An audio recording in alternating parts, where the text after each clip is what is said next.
സങ്കീർത്തനങ്ങൾ അധ്യായം 24. മഹത്വത്തിൻ്റെ രാജാവ് എഴുന്നള്ളുന്നു.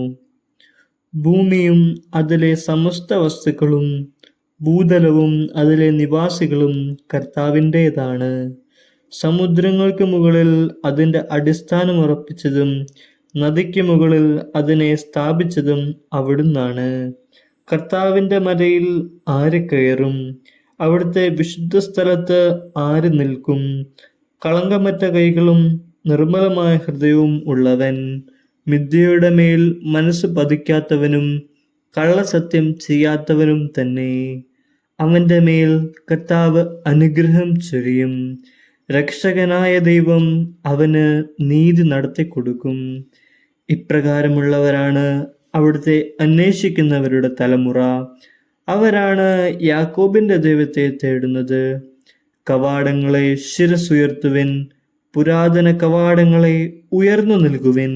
മഹത്വത്തിൻ്റെ രാജാവ് പ്രവേശിക്കട്ടെ.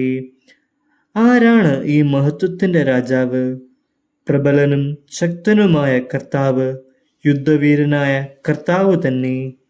കവാടങ്ങളെ ശിരസുയർത്തുവിൻ, പുരാതന കവാടങ്ങളെ ഉയർന്നു നിൽക്കുവിൻ. മഹത്വത്തിൻ്റെ രാജാവ് പ്രവേശിക്കട്ടെ. ആരാണ് ഈ മഹത്വത്തിൻ്റെ രാജാവ്? സൈന്യങ്ങളുടെ കർത്താവ് തന്നെ. അവിടുന്നാണ് മഹത്വത്തിൻ്റെ രാജാവ്.